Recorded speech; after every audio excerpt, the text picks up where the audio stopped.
Hello, c'est Mia de Positive Mind Attitude. Après un parcours de plus de 4 ans et demi avant de connaître enfin les joies de la maternité, j'ai décidé d'associer mes compétences professionnelles de thérapeute à mon vécu personnel lié à l'infertilité et la PMA pour accompagner les femmes en désir d'enfant et leur permettre de reprendre le plein pouvoir sur leur fertilité. Si tu veux agir pour ne plus subir, tu es au bon endroit. Que tu sois suivi médicalement ou non, mes conseils te permettront d'avoir un autre regard sur ton parcours et d'adopter une approche globale pour mettre toutes les chances de ton côté. Ensemble, brisons le tabou de l'infertilité. Si tu connais une femme qui est concernée par le sujet, je t'invite à lui partager cet épisode. Maintenant, installe-toi confortablement et c'est parti pour l'épisode du jour. PMA, vivez normalement ma petite dame. Alors avant de t'en dire plus sur cet épisode un petit peu spécial, je tiens d'abord à remercier Marine qui m'a envoyé un très gentil message et en fait Marine m'a découvert grâce à ce podcast justement et elle a d'ailleurs entre-temps rejoint le programme d'accompagnement et elle me disait à quel point elle se sentait reboostée pour entamer son protocole prochainement d'ailleurs en PMA. Voilà, ça me touche énormément donc merci à toi Marine pour ce gentil message. Aujourd'hui, j'ai envie de partager avec toi, je te disais, un épisode un petit peu spécial. Très récemment, sur les réseaux sociaux, je suis tombée sur les propos d'un gynécologue obstétricien il y a quelques semaines. Alors, le gynécologue en question, je vais pas le citer parce que ça n'a absolument aucun intérêt, tu vas comprendre pourquoi. En gros, le message, c'était « Vivez normalement pendant vos traitements ». La bonne blague. Alors vraiment, si c'était pas aussi important et j'ai même envie de te dire aussi dramatique, je serais vraiment mort de rire. Mais sérieusement, comment est-ce qu'on peut tenir de tels propos ? Alors, comme tu l'as compris, ce podcast est clairement un épisode coup de gueule. Alors je te garantis des propos juste sans filtre. Donc j'espère que tu es prête. En tout cas, alors bien sûr, je tiens quand même à remettre les choses dans le contexte et à rappeler que les propos qui ont été tenus partaient évidemment d'une bonne intention, tout ça. D'accord ? Bon, ça c'est important quand même de le remettre dans le contexte. L'idée, l'objectif, c'était bien sûr de dédramatiser cette étape de traitement pur et dur et d'encourager finalement à vivre de la façon la plus normale possible et à encourager à faire ce qui te fait plaisir. D'accord ? Mais vraiment, ce message-là, il faut avoir un don de lecture entre les lignes parce que c'est franchement pas comme ça que ça a été perçu et c'est pas non plus comme ça que ça a été dit, ce qui pose problème. Donc maintenant que j'ai remis les choses dans le contexte et qu'on sait quand même que ça partait d'une bonne intention, je te propose de passer en revue les conseils donnés et tu vas comprendre pourquoi cet épisode est un épisode coup de gueule. Le premier conseil, c'était de continuer le sport. Bon, ma foi, ok, c'est même plutôt un bon conseil en soi, même si très sincèrement, quand on est en protocole, au vu de l'état hormonal, on va plutôt privilégier des sports doux, style marche, yoga, ce genre de choses. J'ai envie de te dire, inutile de courir 2 marathons en parallèle. Les traitements, on a le ventre gonflé, on se sent pas forcément très bien, on est plutôt irritable, on a un état de fatigue quand même qui est très important, donc continuer le sport, oui, mais sans aller jusqu'à l'épuisement, d'accord ? Donc ça, c'est quand même important. Mais on va dire qu'en soi, ce premier conseil, ma foi, ok. Deuxième conseil, là vraiment, ça dérape solidement. Alors, je cite le conseil, ouvre les guillemets, hygiène alimentaire, rien à modifier, sauf si indice de masse corporelle élevé. Ce serait pas un petit peu de la grossophobie cette histoire ? Non, parce que très sincèrement, entre nous, un indice de masse corporelle trop bas, c'est tout aussi néfaste qu'un indice de masse corporelle trop élevé. D'ailleurs, il est quand même assez fréquent de voir aussi que des personnes qui sont légèrement, j'entends, ce qu'on appelle en surpoids, ont finalement une santé parfois même meilleure que les personnes qui sont en sous-poids. Donc j'ai envie de dire que chacune étant différente, on ne se contente pas d'un indice de masse corporelle. L'indice de masse corporelle n'est absolument pas le reflet de l'état de santé général. On est bien d'accord là-dessus, c'est vraiment super important. Et tant qu'on est à parler de l'alimentation, ça aurait été sympa quand même de rappeler que c'était intéressant de rappeler d'éviter les aliments inflammatoires, le sucre, les sodas, les aliments transformés, tu sais, tout ce qu'on va trouver finalement dans les distributeurs des couloirs des hôpitaux, histoire de t'assurer que tu repasses prochainement dans un autre service. On va être clair là-dessus.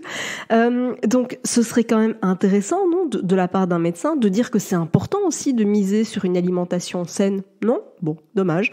C'eût été pertinent, à mon sens. Je trouve que ça aurait été sympa d'en parler, plutôt de dire non, il n'y a absolument rien à modifier. En fait, on n'en sait rien. Chacun va avoir son hygiène alimentaire et sensibiliser là-dessus, c'est important. Après, j'entends que le médecin n'est pas naturopathe et c'est pas ce qu'on lui demande, mais juste rappeler la base, expliquer comment ça fonctionne, c'est aussi son rôle.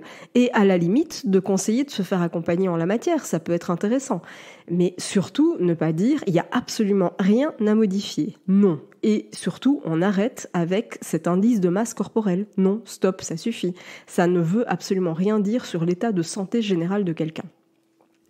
Le troisième conseil, après l'insémination, donc je réouvre les guillemets pour que ce soit clair. Le troisième conseil, ouvre les guillemets, après insémination ou transfert, eh bien, vivez votre vie. Ok. En soi, encore une fois, c'est plutôt un bon conseil, je dis pas le contraire, mais vraiment pas très réaliste et ça aurait été vraiment sympa de le formuler. Parce que sinon, je trouve que c'est un discours qui est particulièrement culpabilisant. Alors, je m'explique, mais ce que je veux dire, c'est ok, un médecin, comme je le disais, il n'est pas naturopathe. Et dans ce cas-ci, je veux dire, ok, un médecin, il n'est pas psychologue.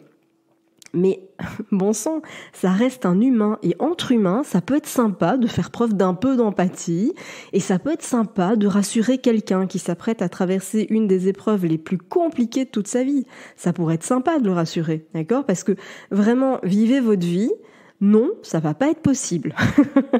Si tu es déjà passé par là, tu sais de quoi je parle. Si tu ne l'es pas, rassure-toi. Tu ne vivras pas ta vie normalement et c'est normal et c'est pas grave, d'accord ? Mais c'est important de le savoir. Et là, c'est là que les conseils s'arrêtent. Et donc quoi ? En fait, c'est tout. Tu dis, il n'y a rien d'autre. Non, en fait, il n'y a pas d'autres conseils donnés. Donc, tu as un médecin, un gynécologue obstétricien responsable dans une clinique en France, d'une très très très grande ville. Et là, voilà, c'est les 3 conseils qu'on donne.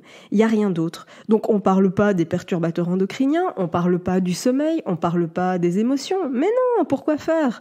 C'est pas, après tout, entre nous, c'est pas comme si ça impactait les hormones non plus, Bon, je plaisante, mais vraiment, je t'assure, je ris jaune. J'en ai juste ras-le-bol.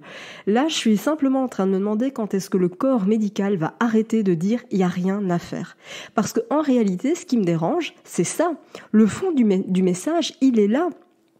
Vis ta vie, il n'y a rien d'autre à faire. C'est encore et toujours ce même message qui est sous-jacent, c'est en gros, laisse-nous jouer avec tes hormones, nous on est les pros et toi tu subis. Et puis pour le résultat, on va croiser les doigts et puis on verra bien après. Vu qu'on n'a déjà pas été chercher bien loin au niveau analyse de départ, on va pas non plus aller chercher bien loin après. Et il est vraiment là le fond du problème. Ça me dérange terriblement et il est vraiment temps qu'on arrête d'accepter ça. Ok, le personnel médical, il a étudié à la fac de médecine durant un nombre d'années considérable, bien évidemment. Mais entre nous, si c'est pour ne pas réussir à faire le lien entre toutes les matières qui ont été étudiées, j'ai envie de dire, Houston, we have a problem. Bien sûr que c'est pas juste au moment de l'insémination ou de la fécondation in vitro qu'il faut apporter des changements importants en termes d'hygiène de vie, parce que évidemment le corps a besoin de temps, il faut un minimum de 3 mois pour que les cellules se régénèrent, etc. Donc c'est sûr que le corps a besoin de temps. Mais par pitié, on peut au moins encourager les personnes qui se présentent dans les centres PMA à réduire le risque. C'est vraiment super important de faire attention pendant cette période parce qu'un excès d'œstrogène, ça engendre des toxines dans l'organisme et ça provoque un état inflammatoire. Or, un état inflammatoire, ça freine l'implantation de l'embryon. On peut le tourner comme on veut, mais c'est comme ça. Les hormones, elles fonctionnent en équilibre. C'est un peu comme des vases communicants. Et quand il y a un déséquilibre au niveau des œstrogènes, il y a forcément un déséquilibre au niveau de la progestérone. Et s'il n'y a pas de progestérone, il n'y a pas d'implantation. Donc, on va arrêter de faire des cloisons au sein même de nos propres corps. C'est la matière qui est enseignée qui doit être cloisonnée. Et elle est cloisonnée. Pourquoi ? Par facilité d'enseignement. À la fac de médecine, on peut pas tout enseigner d'un coup, donc on est bien obligé d'enseigner matière par matière. Mais à un moment, il est utile d'apprendre à faire des liens entre tout ce qui a été enseigné. Tout est lié. Pour moi, avoir un diplôme, ça ne sert pas à être affiché dans un bureau. Un diplôme, ça doit en principe démontrer une capacité à faire des liens et pas réciter des cours par cœur, d'accord ? Parce qu'on en est à ça. Alors, je vais pas réformer l'enseignement dans un seul podcast, je crois qu'il y a trop de boulot et tu te doutes que j'aurais beaucoup trop à dire sur le sujet. Mais en tout cas, on peut constater les dérives de l'absence de réflexion. On n'apprend pas assez à réfléchir par soi-même, mais surtout, on n'apprend pas à remettre en cause les apprentissages. Or, la remise en question, c'est la base de toute progression. Si on ne remettait rien en question, on en serait encore à penser que la Terre est plate. C'est parce qu'il y a des gens qui osent dire non, on n'est pas d'accord. C'est parce qu'il y a des gens qui osent confronter, qui osent aller faire des liens entre ce qui, a priori, n'aurait peut-être pas de rapport, qu'on arrive à avancer. Et vraiment, on se plaint que les taux de réussite sont terriblement bas. Les taux de réussite au niveau des fécondations in vitro, des inséminations, on se plaint que ces taux sont bas. Mais il n'y a absolument rien de surprenant avec ce genre de discours. Quand est-ce qu'on va remettre en question le status quo ? Quand est-ce qu'on va oser contredire ? Quand est-ce qu'on va arrêter de tout accepter sans broncher ? Quand est-ce qu'on va enfin aller chercher au bon endroit ? Je pense très sincèrement que le libre arbitre en a pris un sacré coup ces dernières années. Et il est vraiment temps de changer la donne. La médecine telle qu'on la connaît ne fait que mettre des pansements sur des plaies ouvertes. Et ça, il est temps que ça cesse. Alors, je t'avais dit, il fallait t'attendre à un podcast un peu coup de gueule et sans filtre. Je pense que c'est le cas. Mais comme c'est pas ma nature et que j'aime quand même conclure sur une note plus que positive et constructive, sois assuré d'une chose. C'est que non, tu ne vivras absolument pas normalement pendant toute la durée de ton protocole. Évidemment que tu vas penser à tes traitements, évidemment que tu vas devoir jongler avec tes absences au travail, que tu vas t'enfermer comme une toxico dans la salle de bain de chez des amis quand tu seras invité, évidemment que tu auras peur de mal faire, évidemment que tu vas être obsédé par ça. Et après ton transfert, dis-toi bien que tu vas vivre les 2 semaines les plus longues de ta vie. Mais tu sais quoi ? C'est parfaitement normal. Et juste le fait que tu y penses à ce point, démontre simplement que tu as un cerveau qui est en parfait état de marche. Alors si tu veux des vrais conseils, si tu veux des conseils qui vont vraiment faire la différence dans ton parcours, tu sais où me trouver. Prends soin de toi. Merci d'avoir écouté cet épisode jusqu'au bout. Si tu veux aller plus loin et bénéficier de plus de conseils, télécharge maintenant mon guide offert sur positivemindattitude.fr. Pour encourager ce podcast, merci de mettre une note et ou un commentaire sur ta plateforme d'écoute. Je te dis à très vite pour un prochain épisode.